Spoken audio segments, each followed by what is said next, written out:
Good evening. It's 7 o'clock. We'll get started. Thank you for coming to our election forum. This is organized by the Governmental Affairs Committee of the Huron Chamber and Visitors Bureau. I'm Michael Held. Will be your moderator tonight. First, I'd ask you to check your cell phones and please put them on silent or turn them off so we don't interrupt our proceeding here tonight. We will do the school board panel first for a half an hour. Then we'll take a couple of minutes to reset and we'll do the Huron City Commission panel. We are happy to have with us the two candidates for school board, Shelley Simmonsma and Ray Cardona. Want to thank the media for their publicity of this, Huron Plainsman, Huron Radio Network, the Tiger Network, and tell you, and you can tell others, you can view this on the Huron, South Dakota YouTube channel if you want to take a look at it or if some of your friends ask about it. Besides the Huron Chamber and Visitors Bureau, this is also sponsored by the South Dakota Farmers Union and the AARP. We will take 3 minutes for an opening statement from the two candidates.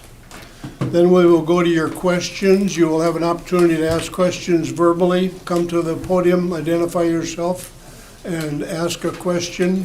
And we'll let the two candidates at will make a response to those questions. And then we'll have 2 minutes each for a closing statement. We drew for order, and we're going to open with Shelley Simmonsma for an opening 3 minutes. Shelley, you might want to pull the microphone closer to you. Good evening. Thank you to all of those who got this forum set up this evening, Greater Huron Development, Governor's Affairs, South Dakota Farmers Union, and AARP. I appreciate this opportunity to greet the constituents of the Huron School District and answer any questions that you may have. My name is Shelley Simmonsma. I have served the Huron community on the school board for nearly 6 years. I have lived in Huron for over 10 years and spent the majority of my life in this area. My partner and I raised all 6 of our children in the school district. We could not be prouder of them and all that they have accomplished. We have college graduates, tech school graduates, and all of our kids had workforce readiness skills instilled early on. We contribute much of the success and hard work ethic to the education and life experiences that they have received here in Huron. I believe in our children, and I believe that they are our greatest assets. Investing in their education early on is one of the best things that we can do for them. Respect, pride, and excellence for all have become words to live by in our district. Since serving on this school board, we have worked very hard to focus on student achievement. We know that every child learns differently. It is not a one-size-fits-all anymore, and thankfully this district recognizes that. It is our desire to give all students a safe learning environment filled with increased learning opportunities for growth and development. We created a portrait of a graduate with 5 competencies focusing on student achievement with key aspects of learning and board goals attached. We have worked continuously to increase pay and benefits for all teachers, admin, and staff, as well as provide additional opportunities for staff development. We built a Career Tech Ed Center to provide more opportunities for the district as well as collaborate with neighboring schools, as all children deserve a chance to succeed. We have opened a facility for early childhood development at McKinley Learning Center, providing more opportunities for students. Interactions with our special needs students have increased around 300% by operating through a new structure. We continue to support TAP, summer lunch programs, credit recovery, intervention, the ESL summer school programs, with a major focus on attendance and credit completion to assist in increasing graduation rates. As Mr. Radke said, we are not lowering the bar, but rather we are helping all students get over it. We have approved funding for many facility enhancements. We have implemented upgrades to all technology in all of our schools. K-12 students have up-to-date technology at their fingertips. Technology also provides learning and collaboration opportunities for teachers and students. We survived COVID-19 without closing our schools a single day. Many ESD schools were not as fortunate. Our school and board have been recognized at state and national levels for many of our efforts, and I think this speaks very loudly to the dedication and commitment that we have to our school and to our community. I am running for school board again because I believe in what we are doing and want to see these new projects through to the finish. Thank you. Thank you, and we will hear from Mr. Ray Cardona. It's on, and the green light is on, yes. Just Okay. Good evening. My name is Ray Cardona. I want to thank the Chamber of Commerce for holding this forum tonight, and thank the people in the community who have encouraged me to run for this board seat. I would also like to thank Shelley for her years of service on the board. It's been a tough last 3 years. My wife and I have been in the district for 16 plus years, married for almost 23. We have 5 children, and 3 of which already graduated from Huron High School and will be graduating from college this May. My 2 younger children are currently in the 5th and 7th grade. Like my older 3, they enjoy school and have found success in the Huron School District. We are originally from San Angelo, Texas. While working with Marker Management Group, they gave us an option to move to Dallas, Texas, Ardmore, Oklahoma, or Huron, South Dakota. I will never forget my asset manager, Ginger, telling me that if you want to fall off the face of the earth, go to Huron. So, for whatever reason, that suited Vanessa and I just fine.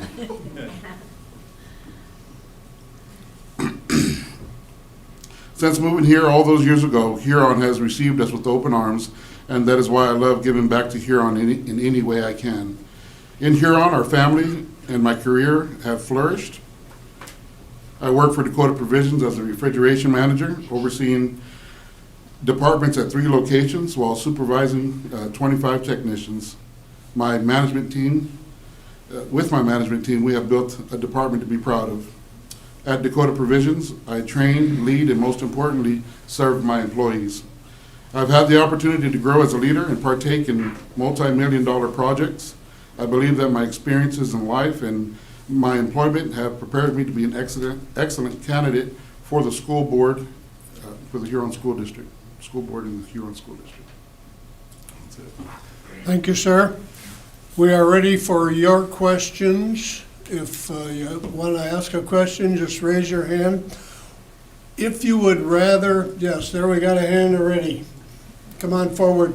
If you would rather write your question down, we do have some committee members that have note cards and pens. You can write your question down and they can bring it up. Just raise your hand and they'll do that for you also. State your name, please, and your question. Cliff Hadley. School boards are responsible for policy and oversight of that policy. And when boards don't do oversight, bad things happen. And we're seeing that right now in Brookings, whose school board let problems fester, and now the district is on the verge of losing its accreditation and its state funding. It's a given that you folks do care about kids. We know that. That's good, but there's so much more. We need school board members with expertise. So my question is this. So that oversight does happen and that problems don't fester like what's happening in Brookings. So my question is this. What is the expertise that you can bring to the board, whether it's finance, curriculum, personnel, or something else that you could take the lead on for oversight on the board? So, thank you. Thank you, and we will do this on a volunteer basis, so whoever wants to go first, please indicate that to me, and that's how we'll do this. I'll go. I guess 2 factors I think I could bring to the table. Project management is a big part of my job. Within the last 10 years, I had the opportunity to be a part of a $9 million expansion at Dakota Gobblers, and then a $25 million start on the west side of town with DP West. My department, typically, given the nature of it, makes up about 25% of the budget. I've been involved as far as dealing with contracting, reviewing estimates, choosing contractors, supervising work, inspecting work, and getting in the thick of things with the contractors to make sure they do what they said they would do. And the other part, I think, would be personnel. I think I've got strong leadership abilities. I'm able to pull good from just about anybody. Those that are willing, I'm there to offer encouragement. I think one of my favorite success stories is that I hired a guy from McDonald's who's a young kid, wasn't going to finish school.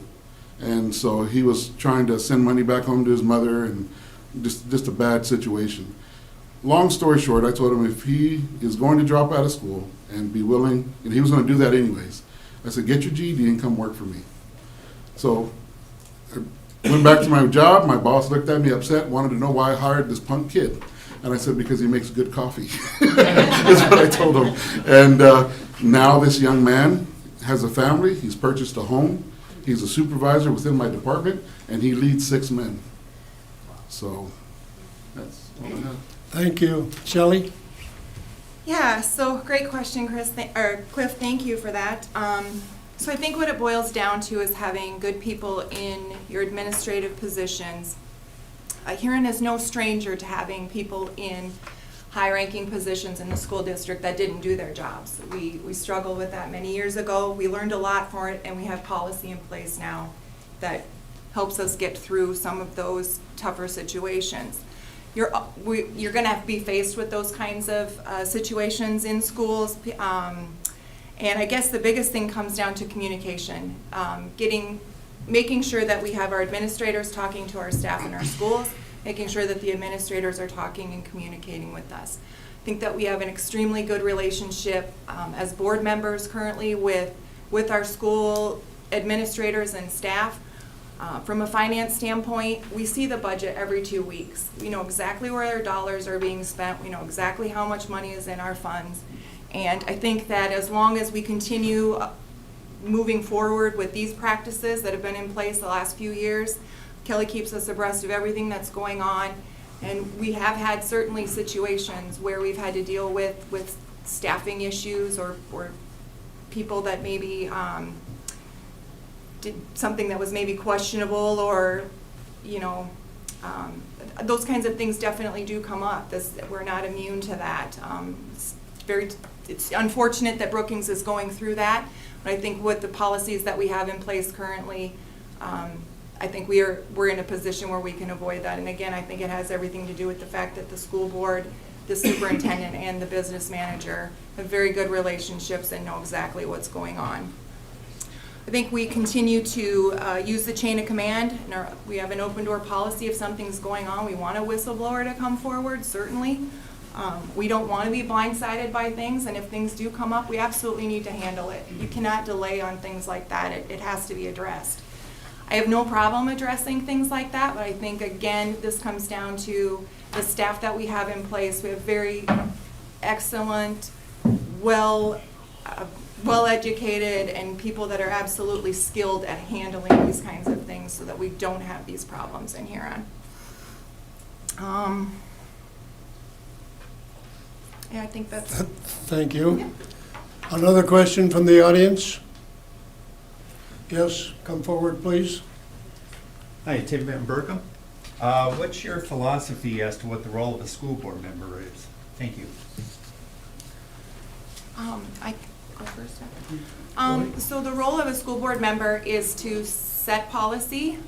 We review and set policy. We hire and fire staff members, and then we will oversee the budget. And it is our duties to be committed to those roles. I think that we do that. We review policy continuously. Every week or every 2 weeks we're looking at new policy. Every 2 weeks, we are looking at the budget as well. And we do, obviously the contracts are, we're constantly seeking the best employees for the positions that we have open in the school district. And we look for recommendations certainly from our superintendent, our administration, and hiring staff, so. Go ahead. Well, I found out pretty quick that it's not changing what's on the lunch menu.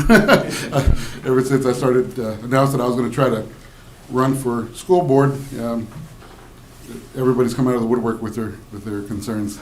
Dr. Steinhoff gave me a very good description of what a school board member would do, you know, is to offer, you see the forest as a whole, not each individual tree. I think that could be done by holding to high standards, holding people accountable, doing what we say and saying what we do, and just being available for parents. I think that's the biggest thing. I think being in tune with the community, like Shirley mentioned, there's all kinds of people here in Huron, different walks of life, different backgrounds, different social status, and just being available and really putting an ear to the community, and that way we can relay that to the superintendent and the rest of the school board, and then try to bridge those gaps and whatever shortcomings we have within the district to better serve the kids. Thank you. Do we have another question from the audience?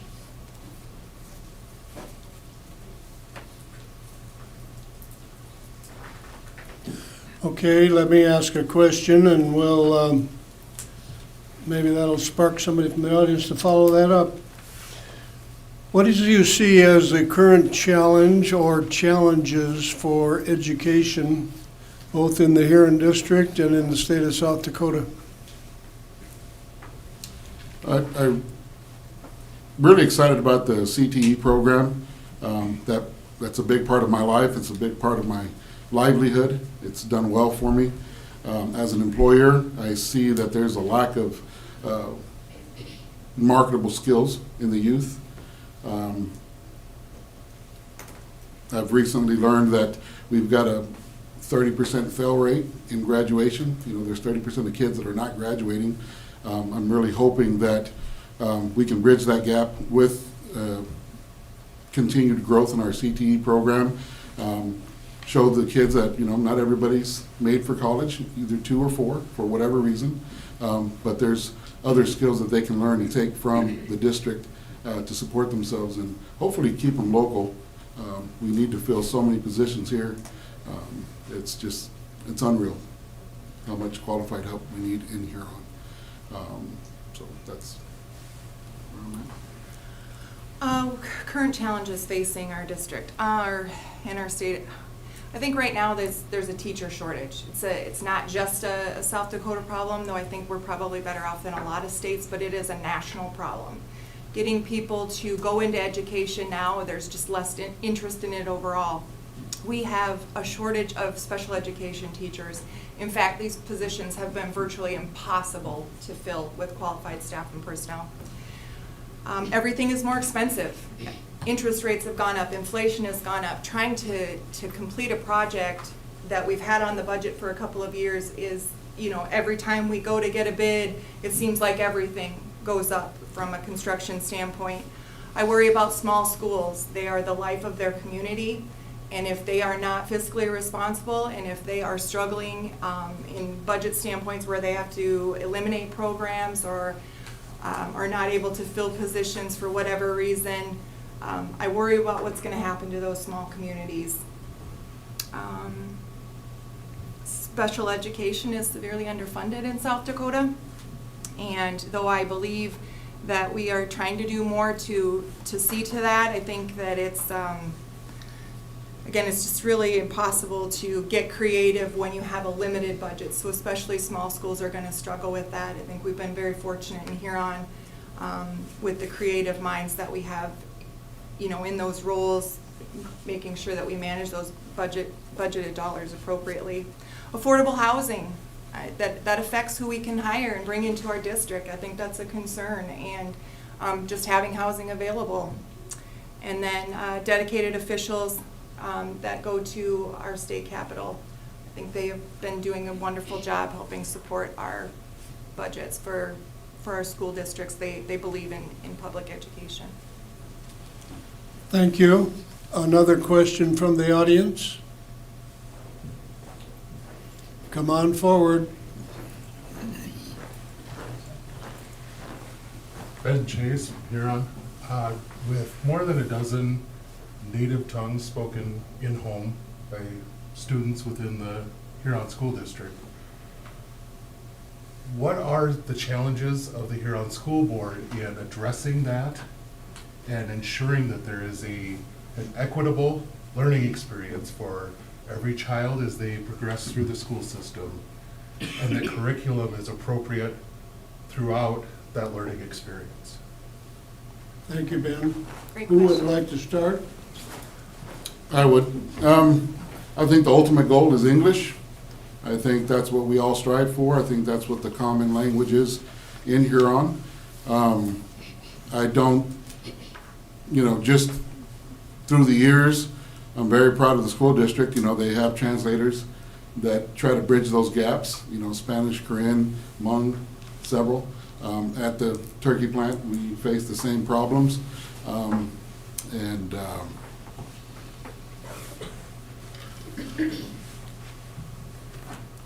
I think the opportunity's there. Will the outcomes all be the same? I don't think so. I think individually, different people have different desires and motivations and ambitions in life. But do I think that the school district is making it fair and giving opportunity to those who want to take advantage of what's available? I do. I think that's already in place. We just got to continue supporting them. Again, visiting with the families, finding out what the needs are, and then, again, just trying to fill that gap wherever we are falling short. So. Thank you. Shelley? Yes, so our ESL programs in South Dakota have improved and made gains in many, many ways. I think Huron does a extremely good job on that. We've been recognized nationally and throughout the state. Our ESL program is modeled in many schools. And I think that we find very creative ways to spend the dollars to make sure that every student receives the ESL programs as they are needed. We also have TAP, our after school programs, summer lunch programs, intervention, credit recovery. Our special education is recently completely revamped. So I think that children in our district actually have probably more opportunity than students in most school districts, because we've been doing this for over 20 years. This is very important to us. We have over 800 students that are in our ESL programs, and we're constantly graduating these students out of these programs. Thank you. We would have time for one more question.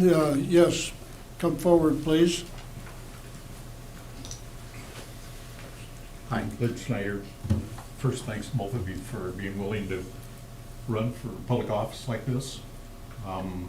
My question would center on, so to me, I think a healthy board, school board, whatever, there's 5 of you, doesn't mean that you're gonna be in 100% agreement on every decision you make. So when the time comes that there's a 3-2 vote or 4-1 and you're on the minority end, what's your approach to how you handle having been on the side that lost? Thank you, Lynn. Thank you, Lynn, for your question. I love to go. So yeah, there's absolutely different visions, different points of view on many of the challenges that our board is faced with, many of the policies that we make. Garrett Bischoff will never be happy with the calendar going forward if it stays before the fair. So these are things that I think can easily be overcome. We currently have a board, and I think in the past the board has been always able to reach some reconciliation and certainly some kind of compromise. And I think we're always willing to do that. And for the most part, we make decisions as a group, as a team, and again, the majority rules. And so once that rule is, or that policy is set, we move forward with that as a group, all in agreement. Again, we can have personal views on things, but at the same time, once we set policy, we move forward with that as a group in agreement. Go ahead, Ray. I think opposition is good. I think it causes you to think outside the box, reevaluate your priorities, reevaluate the situation, and I think it's a very much positive thing.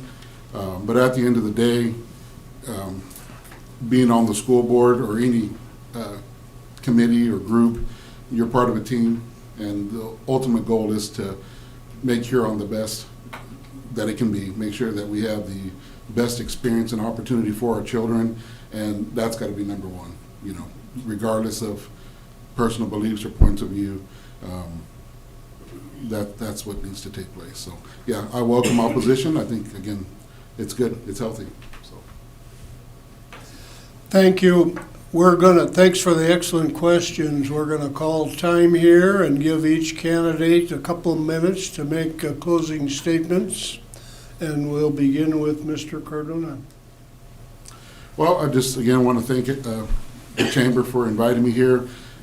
Thank those in the Huron community that have supported me, that are supporting me, and just hope for the opportunity to serve, and that's it. Thank you. Thank you. Shelley? Yes, I would like to extend my gratitude to the City of Huron. Thank you to this community for your unwavering support of our school district. Thank you to the board members that I've had the privilege to serve with, and the administrators and teachers for your creativity and resilience. You always rise to the challenge. It has been a wonderful opportunity working with you over the past several years. Thank you to our support staff who show up every day and do everything we ask. We could not do any of this without you. And finally, and this is so important, thank you to the families and the parents of this district that have trusted me to serve your children in this capacity. People who serve on school boards have at least one thing in common. We have a desire to help and serve, and that is what I would like to do. We always have bills to pay and contracts to approve, policy to review, educational challenges, difficult, complex budgets. Thank you, Kelly Christopherson. But the true reason that we continue to do this job is for the greater good of our greatest assets. I am here for the students, the staff, and our community members. I am seeking re-election this year, and I will ask you to vote for me because I bring years of experience and knowledge. I believe in helping, I believe in my abilities, and I believe that I have proven I can do this job. I've had the opportunity to serve this community in the past in other capacities, but want to continue serving Huron in this role. Every student deserves an opportunity to succeed, and if we continue to focus on Portrait of a Graduate with an academic mindset, critical thinking abilities, information and literacy, communication skills, and personal responsibility, we can achieve many great things. By starting these philosophies early in a child's education and development, students at every level will begin to envision themselves as a Huron High School graduate. And personally, I cannot wait to see them walk across the stage and hand them their diplomas. I ask for your trust and support again. Please vote for me April 11th. Let's show our appreciation to the fine effort.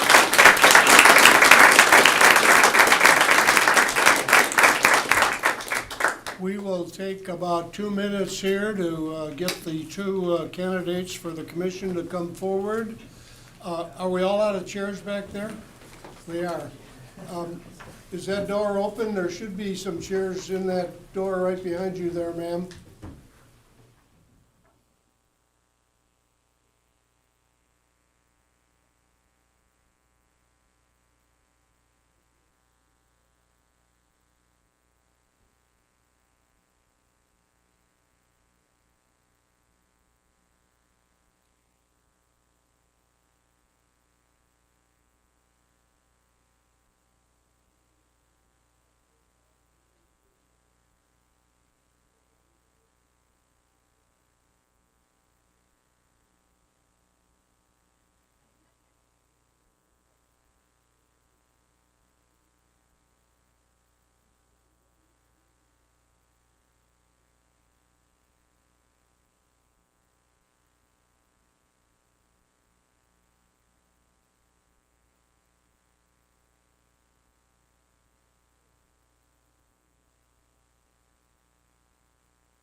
Okay, we will do another half-an-hour session, very similar to the last session.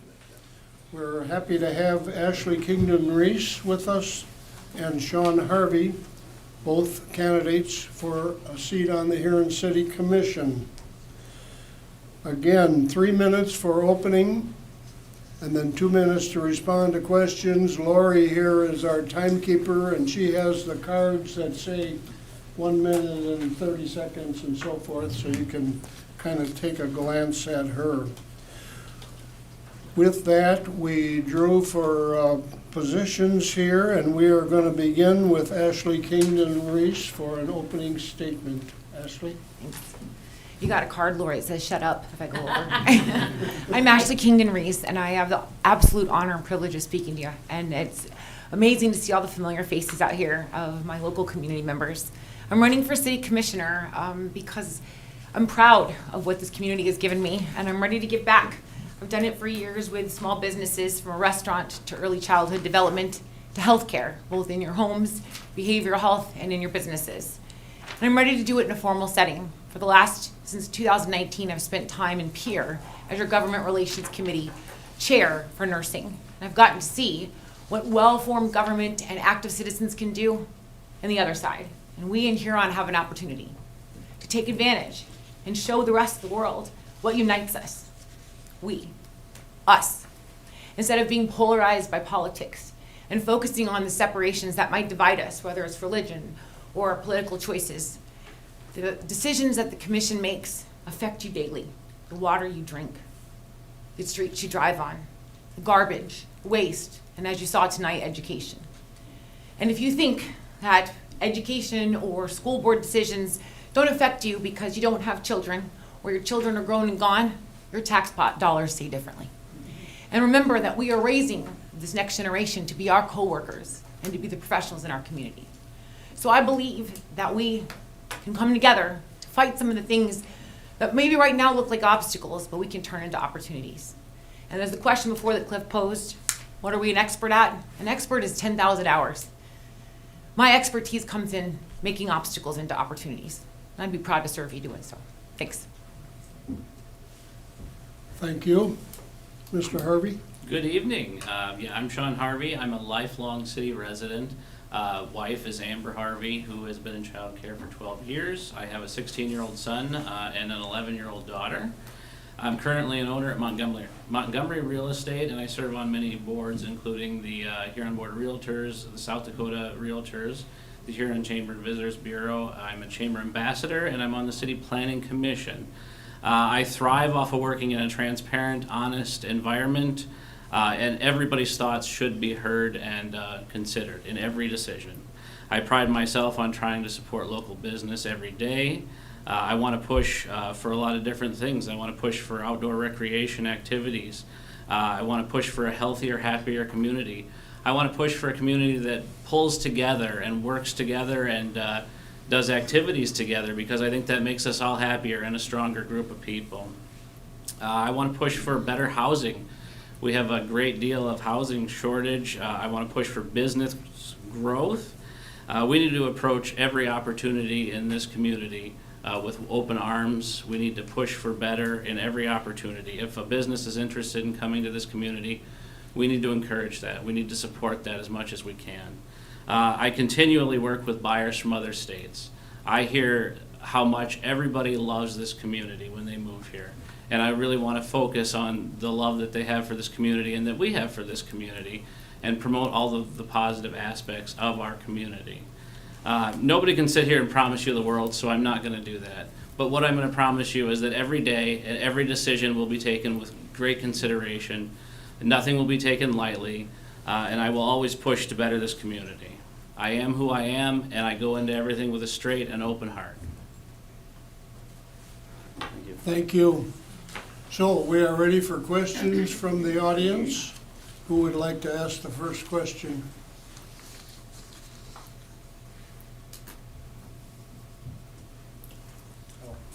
Thanks, Drew Drew. Weinreichs, City Commissioner. First of all, thank you both for stepping into the ring and running. We need people to get involved in our community, so thank you first of all.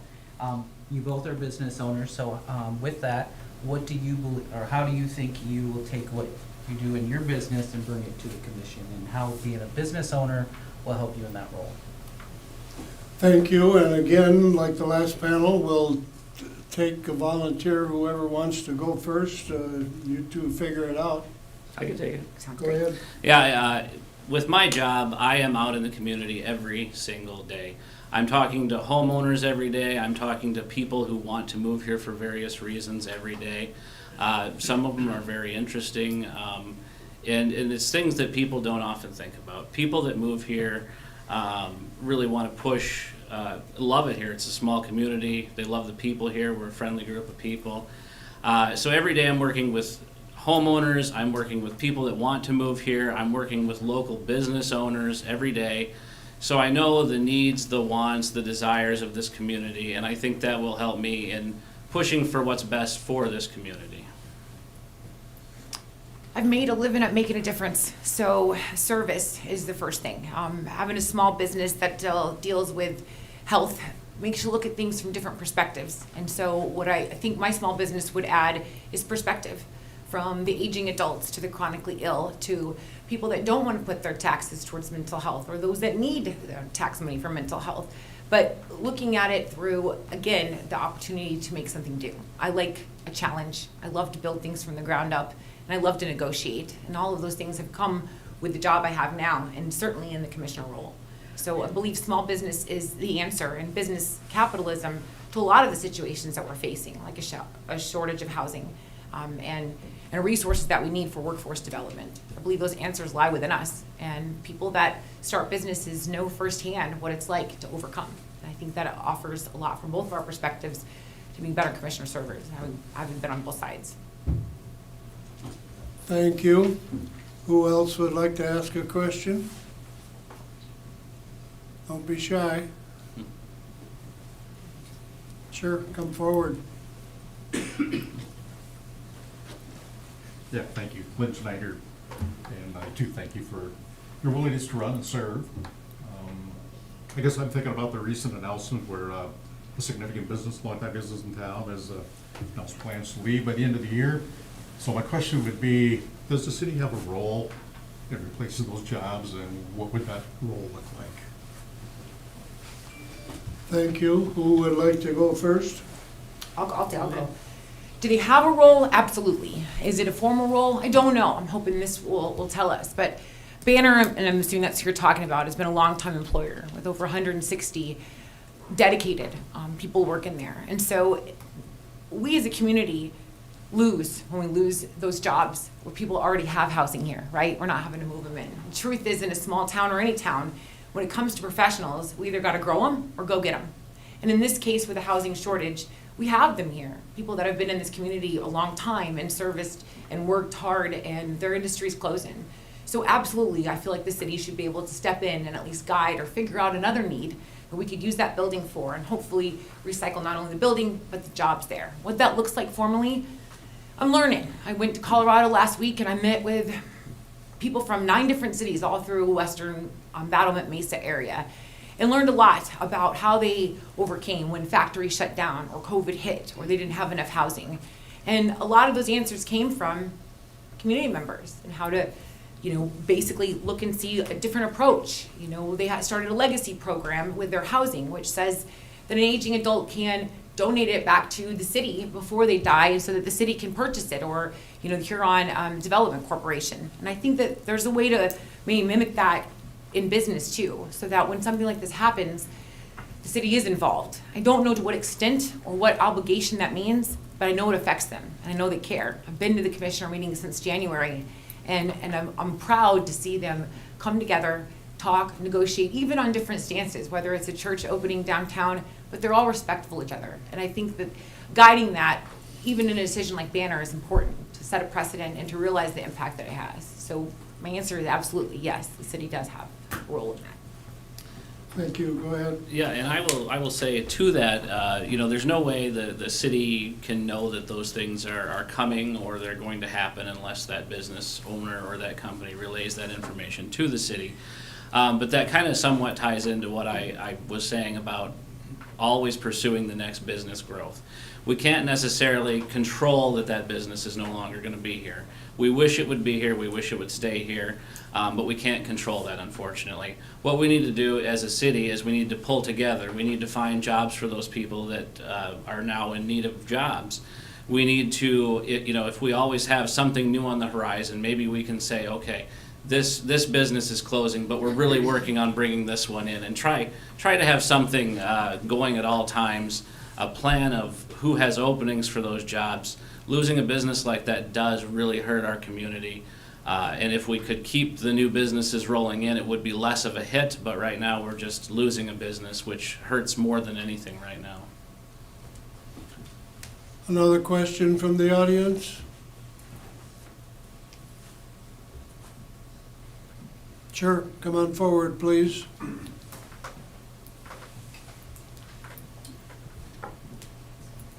Thank you very much for having the event.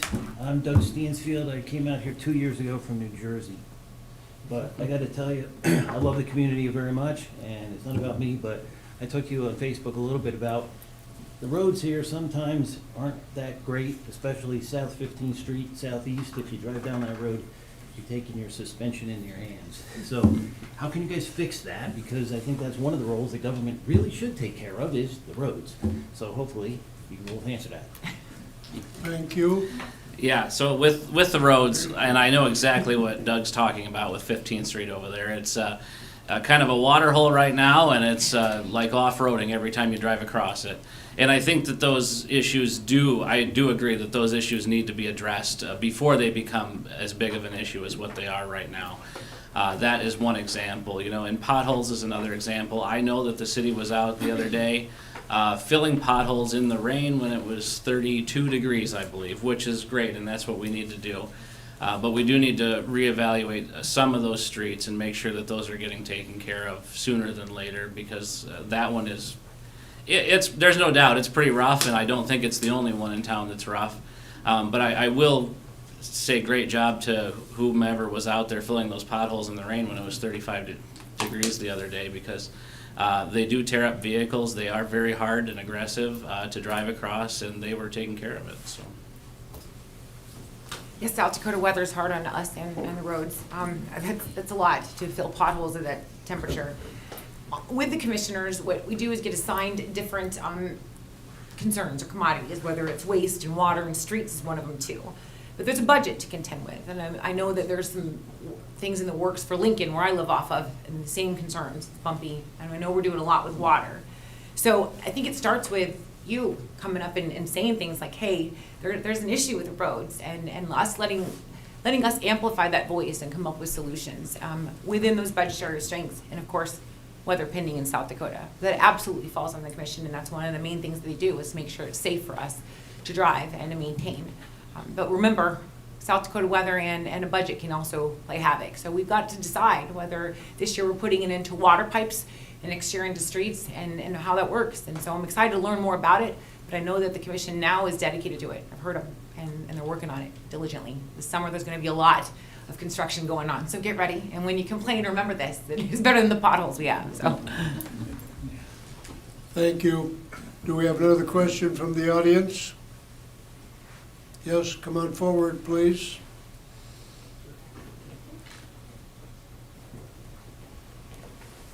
I'm Barb Gladorn, and I've been a resident of Huron for over 50 years. And although we have a lovely attendance today, and it's great that these organizations are supporting events like this, what do you believe individual commissioners can do to increase the attendance to meetings like this and the involvement that our community has in different issues that come up? Thank you. Who would like to? Okay. Well, don't laugh at me, but for me, I'm starting my journey on social media. I've never done the Facebook thing. And so what I'm surprised at is what I'm learning. I sat down with the mayor. I had no idea he did weddings. I got to be here for Rosella Glanzer when they did her day, where they proclaimed a day for her. So I think getting public interest may come in different forms than it used to, instead of, directly and door to door, having symposiums. But honestly, social media is a good way to reach the youth and to get them civically minded early and to get that service attitude. When I had a daycare here for 10 years, we would do a tour. We'd go look at the fire department, and then it was the water department, and the hangar out there where they do airplanes. So they understood how the community worked, and I think that's where it starts, is in the education system. So they know what the behind the scenes are, and that they don't take for granted the work that goes into maintaining our community. So we start them young and get them interested, and show them the back scenes, the back doors. We might get an interest for later on, and more importantly, keep them in our area, in our community. And then they're vested, because they've grown up here and hopefully spent 50 years like you, Barb. I think part of it is starting them young and exposing some of the things that we don't know that happen. The good things, like whether it's marriages or days that they proclaim, or the work that goes into deciding, what happens with budgets or which roads to fix. Getting them interested young. Go ahead. Yeah, I would piggyback off of that and say technology is our best friend. I mean, there's no reason why the meetings, the Facebook pages, Twitter pages, Instagram pages, there's meetings every week, there's meetings on different subjects all the time. There's no reason people shouldn't know what's out there. And that we can use all that. A lot of that's free and it's at our disposal. We can use it at a personal level to put it out there to the community as well as a city level. And the other thing about me being the city commissioner is my phone number is plastered everywhere in this town, and I'm not gonna hide it. If somebody wants to call me or text me or email me, you are more than welcome to do so at any time, whether it's about real estate or about the city commission. I have no issues with that, and I encourage everybody in this community to do so, regardless of who's on the board, to call that person, email that person, text that person, and let them know your thoughts. We need to have our arms wide open on this city commission and encourage people to bring their concerns up. Let us know what the issues are before they actually become bigger issues. Thank you. Do we have another question from the audience?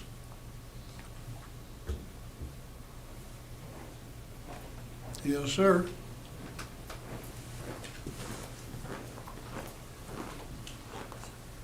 Ben Chase, and Ashley mentioned the different departments that the commissioner would work with. You guys would have a very difficult time wrestling solid waste away from Rich.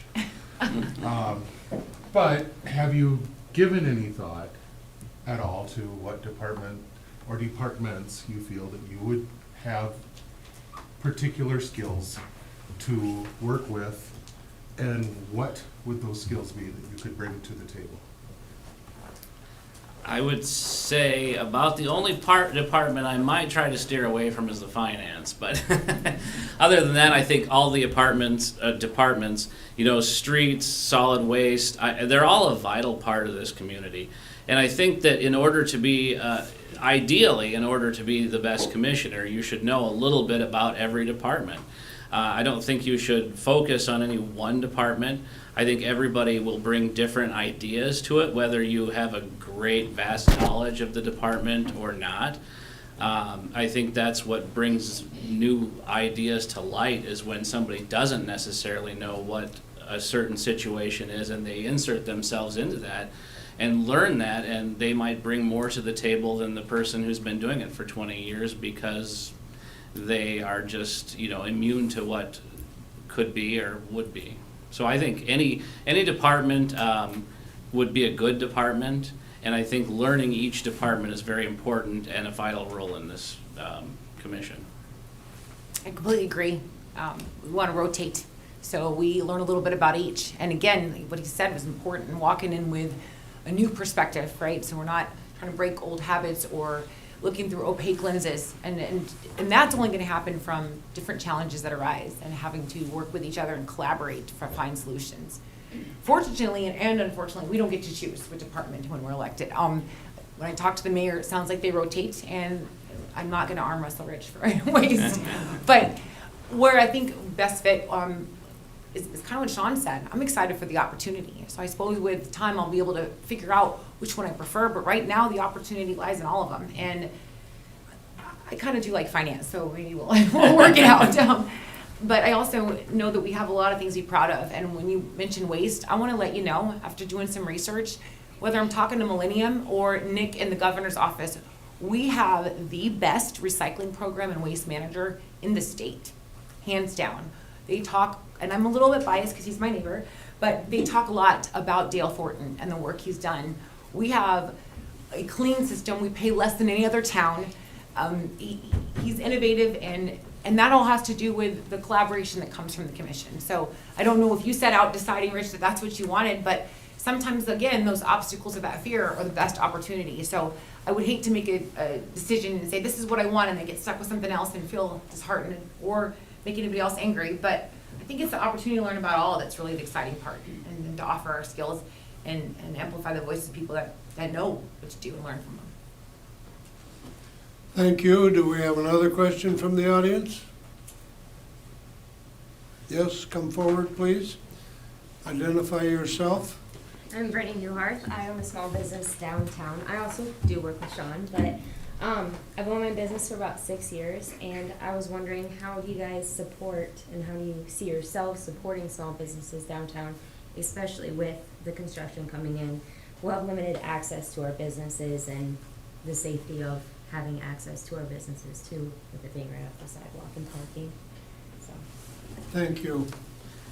I think what we need to do is we need to, each one of us individually needs to take a step back in an aspect and say, okay, is this something I can, before you jump on Amazon or Walmart.com or whatever it is, we have a lot of businesses in this town that you can buy a lot of stuff from. And it's a lot of stuff maybe people don't necessarily know is here, but what we need to do is we need to find a way to support those local businesses more.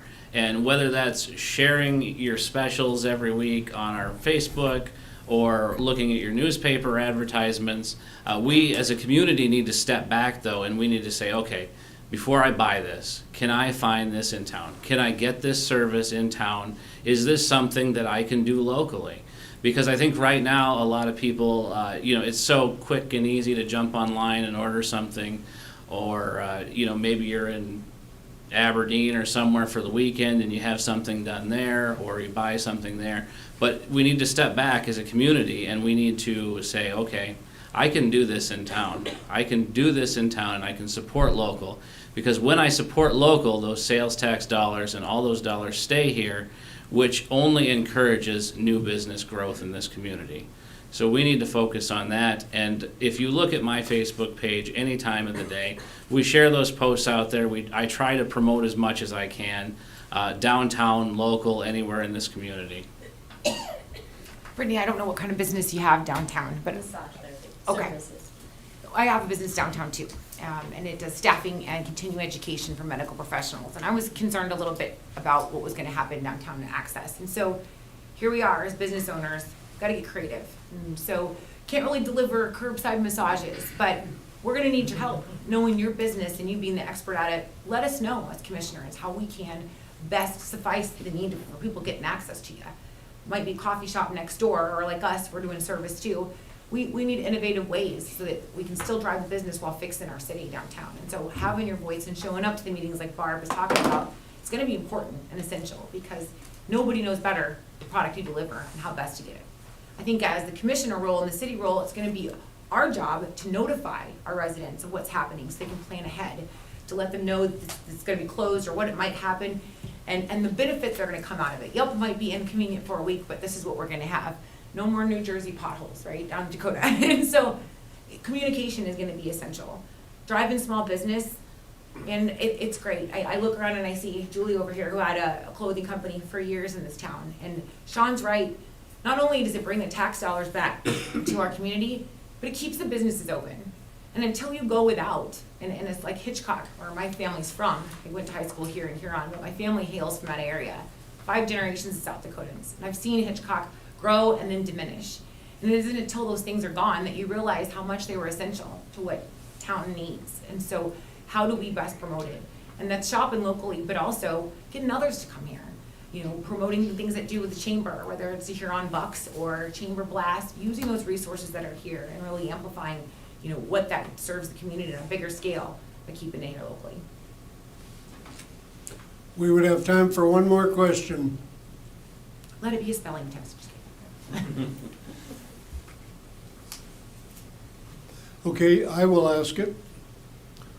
What would you say are the top 2 priorities for the city of Huron and the Huron Commission, and why would you identify those 2 items? Okay, I'll go. Workforce. We need workforce. And that goes right along with the second one, which I think is housing, or commercial real estate, or commercial real estate. We need to grow, but we need the means to do so. And again, I go back to either we're growing professionals here or we're going and getting them. And so they're symbiotic. We need to develop our workforce and professionals and offer alternatives to the individuals that are growing up here to stay here. I moved away after I graduated, and I moved back in 2006. And I think it took going to a larger community to appreciate the smaller one, to know that if there's a benefit, people are coming out, whether they agree on with their neighbor or not. Somebody needs medical help, they're gonna show up, whether it's Jan Manolis or Papa Luigi's just recently. We care about our community, and I think getting that together and making sure that we all talk about what that workforce development looks like and what we need for tools is gonna be important, and the first one is housing. Yeah. My list might be a little bit longer than 2 because I did make a list. Some of the top priorities I think we need to have. For one, business and housing growth in our community. Public safety is another one. Family activity. I mean, I want our younger generation to stay in this community. I want our families to stay in this community and grow and thrive. And that boils down to city parks, trails. And then I would also say to this that I would love to work on city beautification. I think the downtown project is going to be wonderful for our city when it's all done. It's going to just look great down there. And then I just want to work through the community and just do different beautification or cleanup projects to make this a better place for all of our families. Thank you. We have come to the point for closing statements from our 2 candidates, and we will begin with Sean Harvey. Well, thank you all for letting me speak. I appreciate each and every one of you coming out tonight. You guys being here shows that you care, and you are the ones making the difference in the community. I hope that after what I've said that you will consider voting for me so that I can continue trying to change and better the community on a larger scale. Every vote counts. I am who I am. I'm honest. I'm open. You can ask me anything and I'll tell you my exact thoughts, and I would greatly appreciate your vote. Thank you. And Ashley Kingdom-Reese. Thanks for showing up, and Karen, and being here and giving us this opportunity to speak about the concerns. You asked for 2, so I gave you 2. I too have a list, and I believe the biggest one is the political influence that's dividing us as a whole. I believe we've got to come back to the we and us before we conquer any problems together. We have to look at what unites us, not divides us. From there, we can face the other issues like the workforce, professional retention and development, housing and small businesses, commercial real estate, and family care. Whether it's children or aging adults, we need family care.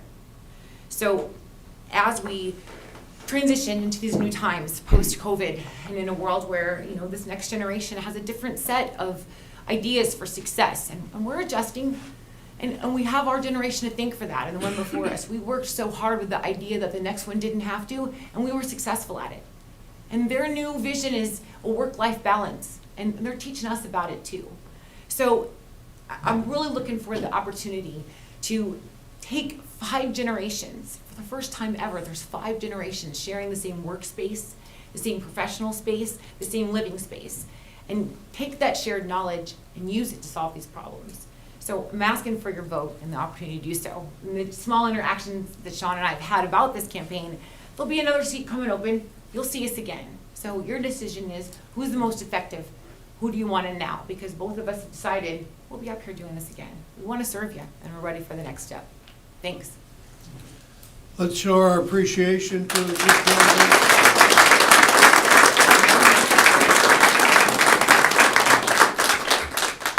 I want to commend each of you for coming tonight. Nice to have a full room for a forum like this. Thank you and have a good evening.